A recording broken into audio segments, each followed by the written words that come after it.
Hey guys, Mecha-san here with more of the motion manga Mobile Suit Gundam Seed Eclipse Episode 12 and the second half of the episode here. Oh boy, yeah, okay, first of all, the good thing is, the Eclipse, I got to say, it got a new beam launcher equipment there, which fully recharges battery and it packs a punch. And it just so happens that that beam launcher is now available for a pre-order on Gunpla websites here. It's cool looking here, although I gotta admit, the green visor that the model gets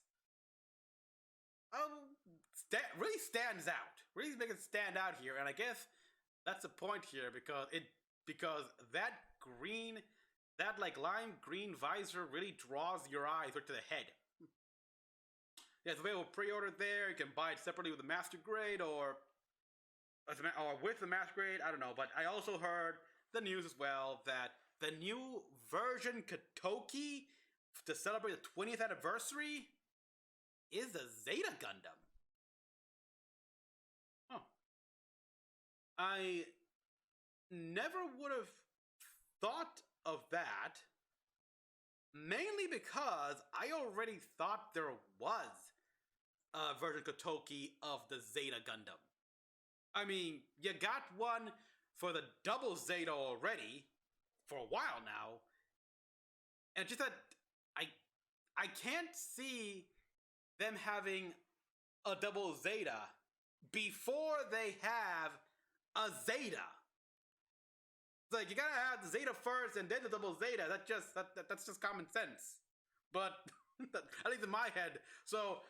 It never crossed my mind here. I honestly thought the version Kotoki we'd get would either gonna be the Gundam Mark II, because yeah, the Mark II gave the Mark II some love and attention, and it's perfect. And the Gundam Ground, that would have been one of those two. That's my money is on here, because with the Mark II, people probably buy 3 here to complete the set here because they're worth 3 Mark IIs, and depending on what paint job it's got here, they could either repaint those, they could get another 3 suits and repaint them either AUG or Titan colors. Who knows? And then there is the Gundam Ground. With all the various mobile suit MS teams there were, like always MS team, and like the one from Lost War Chronicles, and who knows who else here. Yeah, potential there, especially with all the weapons and gimmicks it got. Not only that, but I can just imagine the conversion kits that would have come out here to make it either look like the EZ-8, or the Slave Wraith, or one of the Blue Destinies, all the Blue Destiny units. The possibility was there. But, you know, we got the Zeta Gundam. Which, I mean, I'm not complaining. I am still just shocked that we haven't had that already. So basically, getting the Zeta Gundam was something that was long overdue. Oh, and I also know about the Master Grade SD series, which, okay, show of hands here. How many of you actually thought it would not be the original Gundam? Show of hands. And of those people who raised their hands, how many of you placed your bet that it would be the Freedom Gundam? Again, I'm not complaining here. It's just like, that's the flagship of... Okay, I mean, cool and all, but I did not expect that. Because they really wanted to show all the articulation and such you can do with that thing. Looks great, I'll tell you that. And yeah, there's a bunch of other stuff here. I know there's like the Gundam N-Gage gets a P-Bandai exclusive. We get a full mechanic of the Ariel for Witch of Mercury. Can't wait for that series, and getting a lot of stuff here. Alright, so without further ado, that's enough dilly-dallying. Let's watch this. I think we can turn on subtitles here. We don't need it. We got this. Alright. Yeah, when we left off, it seems his body reached his limit. No, it's not out of battery, it's a pilot. Yeah, he's pushed himself too far. but the body of in the cockpit, yeah. And the its Eclipse issue. What do you mean? What have they done to him? It's finally circulating, it seems. The Adler poison? The Adler poison?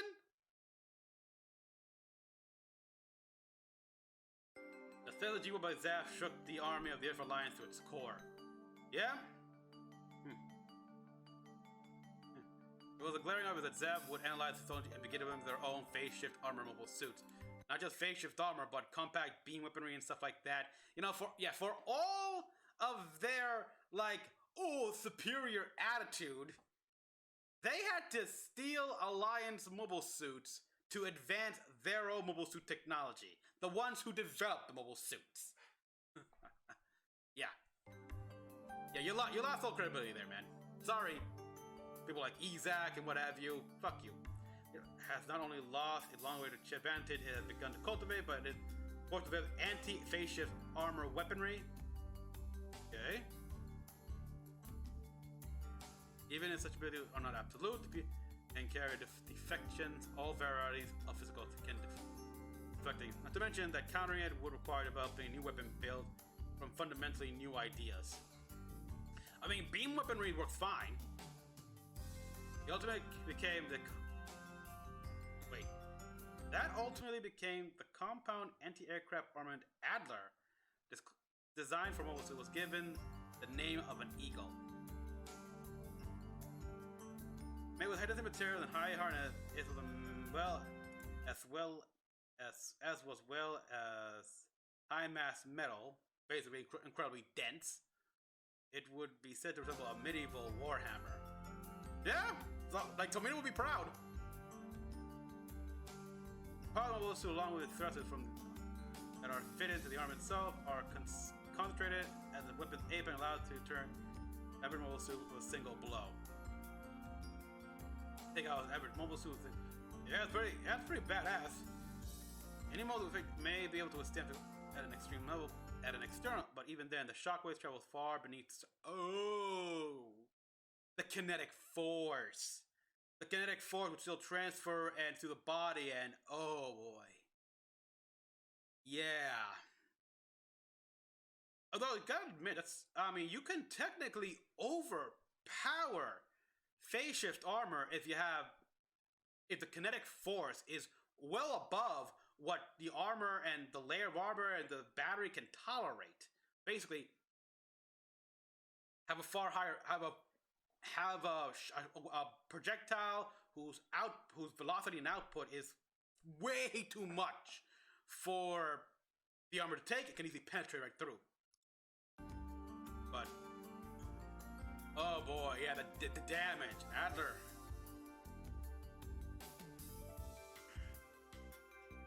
Oh, is that Barry Ho?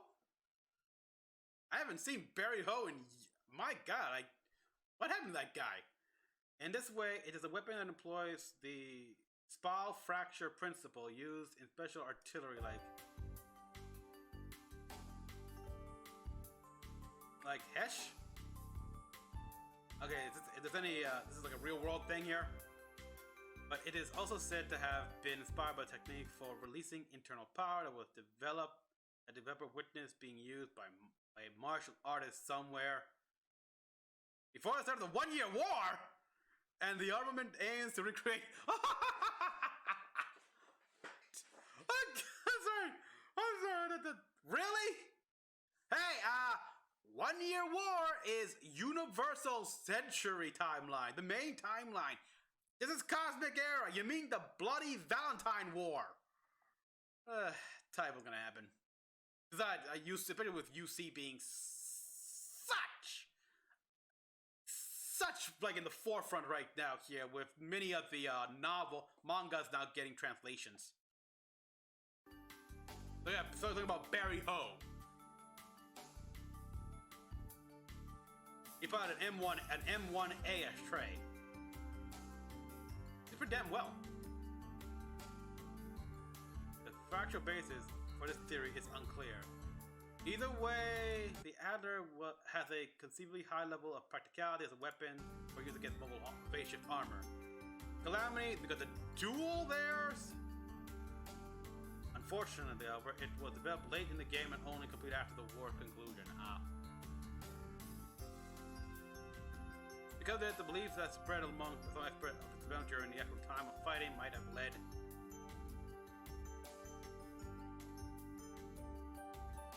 to a different result. Direct damage to the pilot through consecutive battles with the Jin Gladiator and that Calamity type. With this balance of limited release, the unit has gone half berserk. Despite that, it still managed to inflict damage on the pilot. Anti-shock defenses? Those can be overcome. They can only take so much. Aware of a troop that was bound to be hidden beneath the surprise of his genius at Party Eclipse. Notice he's a civilian military employee. As a natural who has never received training of any kind, he is merely a boy of average physical condition. Yeah!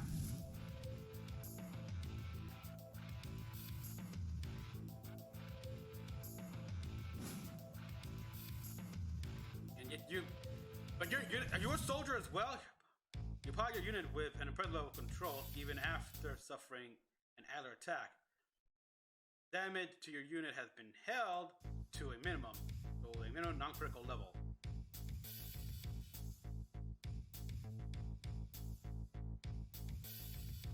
Your body has grown even greater.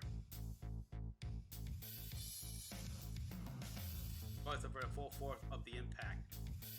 So yeah, as one of the commenters said in the previous video here, his body can only take so much here, and that's what the Adler's supposed to do. Between all the fighting you've done back to back, like literally in barely no time, and then that weapon's incredible impact, which is too much for the mobile suit's anti-shock absorbers to take, and the fact that he's not trained in any way.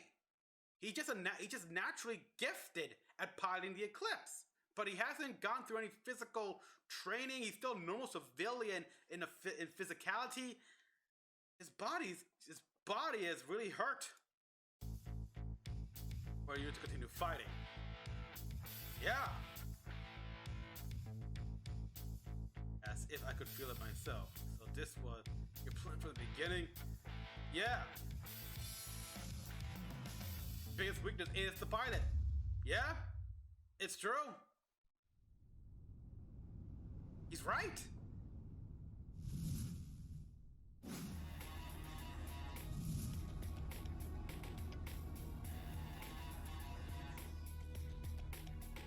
Another Eclipse.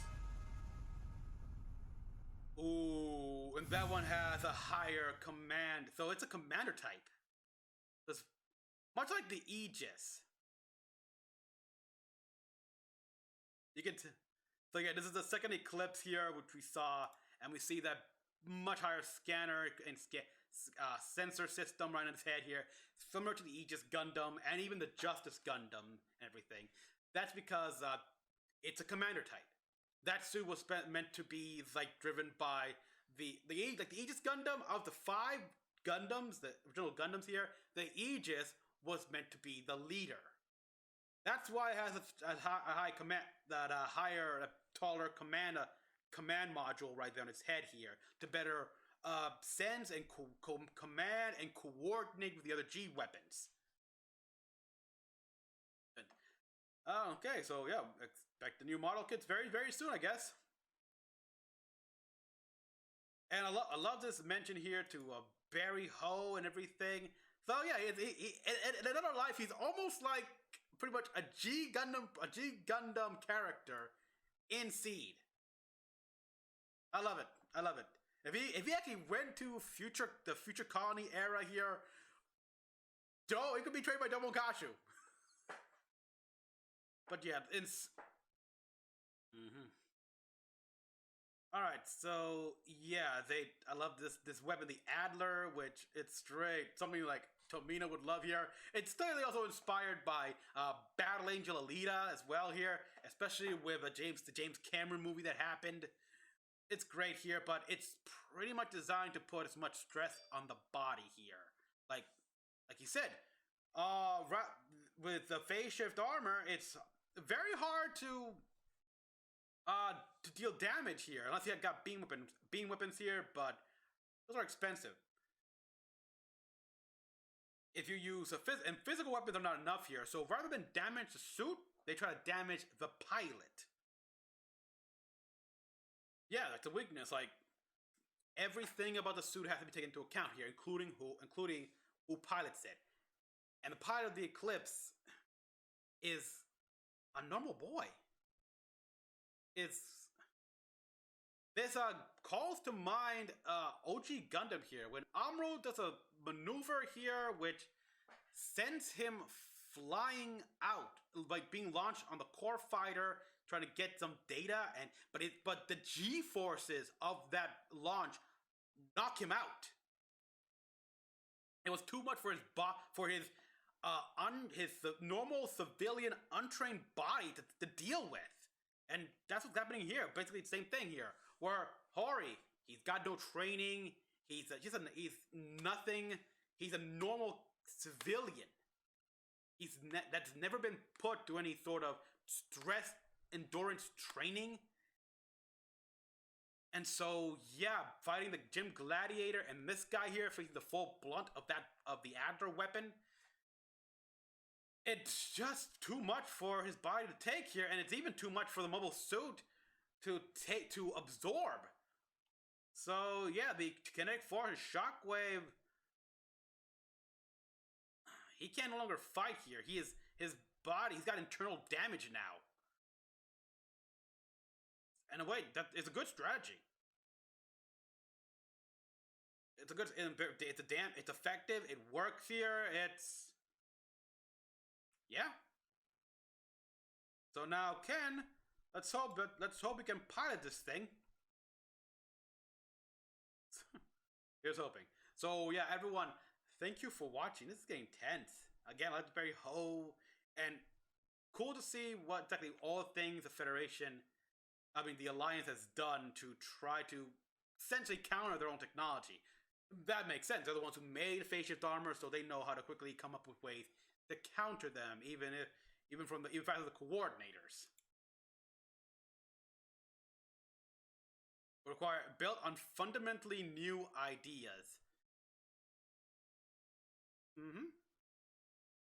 What how that went.